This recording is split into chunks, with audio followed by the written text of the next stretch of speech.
What was one of maybe the surprising things, or the one thing you didn't consider that you kind of had to do, and you're like, oh, I've got to do this. Didn't think about this. Let's see. That's a good question. The thing that I probably dread the most out of the process is the thumbnail creation, because it's, really it's all about the thumbnail. You can have the best video in the world, but if your thumbnail isn't compelling enough, then no one's going to click on your video to watch it in the first place. So like I understand why the thumbnail is so important, because even when I'm using YouTube as a viewer, like obviously I'm looking at the thumbnails. I wish it wasn't as important, but totally like, I understand its importance. And I think that's something that people don't think about. It's like you said, like people think about, okay, what gear do I need? And like, how do I make a better video where like, if people aren't clicking on your video in the first place, it doesn't really matter. The other thing is responding to comments was a thing that my approach to it has evolved over the years. So before I was like very particular about, I had to respond to everything, like even if it was typing out like, thank you for watching the video. I really just wanted to acknowledge every single comment. And like, the thing is, sometimes I would get a negative comment and I would like, I'm human. It would send me reeling, and it would really like be discouraging. So then I was like, okay, I'm not going to look at comments, because I don't want like comments to have an impact on like my creativity. You know what I mean?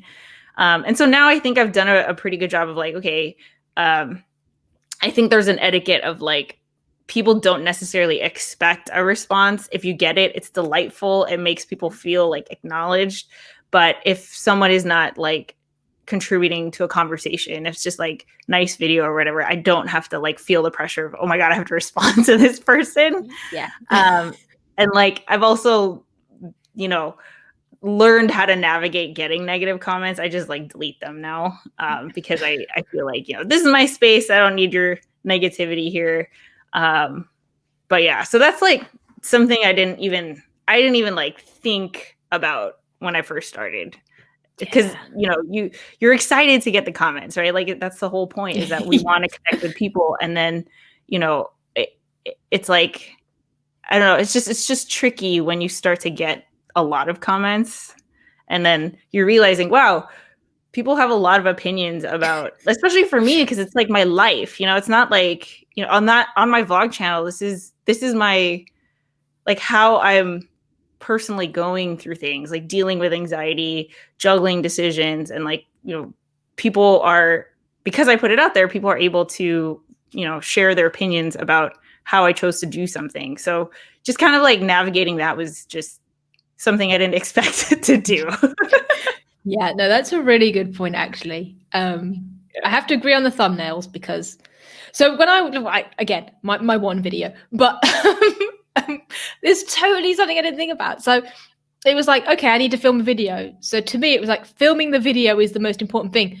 The more I think about it, the more I look at things, it's like almost the least important bit. It's like, there's so many other factors that go into it that, at least me, I had no idea about. So like thumbnails, titles, tags, like how you promote it, the editing, like the lighting setup, just like a whole range of things. And yes, to go back, comments, promoting it. Yeah. I'm like, oh man, yeah, filming actually not so bad. Right. I will take that. Right. Yeah. Yeah, it ends up being like the process that, I mean, thankfully, right? Because I think if you want to get into YouTube, obviously you have to like making videos, because that's what you're going to do for the foreseeable future. And if anything, if your channel grows, you're just going to keep making more and more videos. So I think like, what I try to do as a YouTube coach, like when people ask me, how do I manage all of this and stuff like that? I think the thing that is the most important thing is your mindset and how you feel about the content that you're creating, because it's really like, it doesn't matter the gear, the thumbnail, all the strategy. Like if you're not excited about what you're creating, then you will stop. Then you will find an excuse to not keep going. If you are excited about what you're creating, if you're having fun doing it, what's fun will get done, right? And you will find a way to to make a good thumbnail, you'll find a way to fit it into your schedule or block out the time. So, you know, I always try to remind people, like, the world of doing YouTube can seem complicated, but if you're really passionate about your content, like, let that be kind of the thing that you focus on, and everything else you'll kind of learn, and you'll develop a process where it will get maybe not easier, but more simple, more straightforward.